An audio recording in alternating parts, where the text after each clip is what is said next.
On Sundays, we usually wake up early to enjoy a cup of coffee together. After about 20 minutes, my wife still hadn't come down to join me, so I got up to go find her, and I noticed on the kitchen counter the coffee cup was still where I had placed it, and it was starting to get cold. So when I didn't hear a response from Peggy, I thought maybe she'd gone back to bed. So I go up to our bedroom, and she's not laying in the bed. So I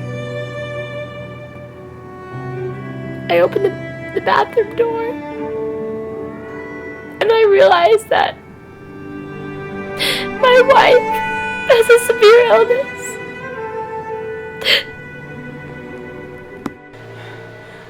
Roger! Peggy! Roger! Peggy! I mean, I was just in complete shock. She had managed to destroy her entire left leg. I just grabbed her and I just held her and I just screamed. Oh my God! Peggy, are you okay? I've had a desire to amputate my left leg for as long as I can remember. My uncle, who I really, truly admired, had his left leg amputated after a terrible accident when I was only 3 years old. Ever since then, I have had this strong desire,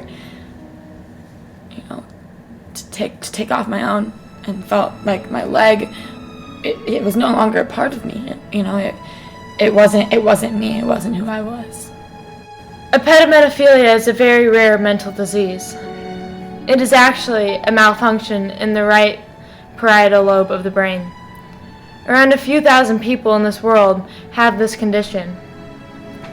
It can result from seeing amputees at a very young age, sexual fetishes, or just people wanting to feel accepted. I never told anyone about my desire for amputation because I didn't think people would understand, or they would think it was abnormal or strange and weird, and I didn't want that. I didn't want that for me. All I know is one morning I woke up and I couldn't stand a day longer looking in the mirror with that leg there. I couldn't do it any longer, and my husband had some extra hydrocone from his surgery, and I popped a couple. I started cutting. I started cutting.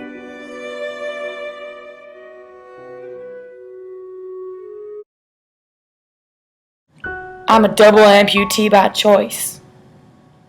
10 years ago, I stuck my legs in a wood chipper.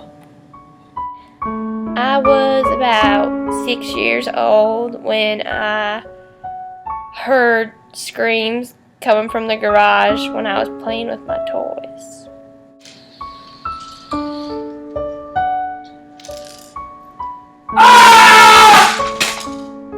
Daddy! I've been drinking all day out on the farm.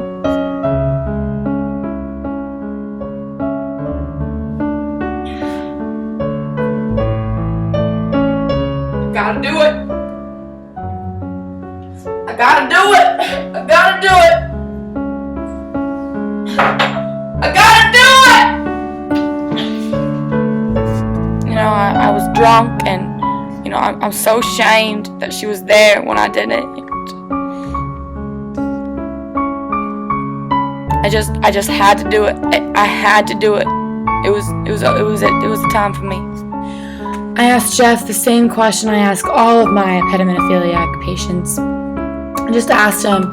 I asked him why he would want to do this to himself, and I got the same answer that I get from all of these patients, And, that's just because it had to be done. It was necessary. That's what he told me, that it was necessary. And that's what they truly believe. They truly believe that it's necessary for them to go on with their lives. I had this sick feeling in my stomach that something was terribly wrong. I ran downstairs and I opened the garage door and I see my daddy hanging from the wood chipper and his legs were just gone. There was blood everywhere. He was unconscious. I just remember seeing blood all over the ceiling, the walls, the floors. I remember picking up the phone because that's what my daddy taught me if there was an emergency, and I dialed 911, and everything else was a blur. Daddy! Daddy, no! Daddy! Daddy! Where are you? The next thing I remember is waking up in the morning in the hospital, and I had no legs. The legs were gone. What the hell? What? My psychologist came in and told me that I had a condition called epidemophilia, and the signs had been showing earlier from a lot of my actions with how I didn't lock my limbs, and I don't know, I had a sort of sexual fetish about being an amputee. But the worst part about all of this is that Lynn had to see me like that. I never wanted Lynn to see me like that. I didn't want her to see me like that at such a young age. I wouldn't be here today without Lynn. I would have bled out. I would have died. I would have died right there in my wood chipper. But if I had to say one thing about this whole situation, I don't regret it. I'm so much happier with my Lynn and without my legs. I don't regret my amputation at all. Thank God.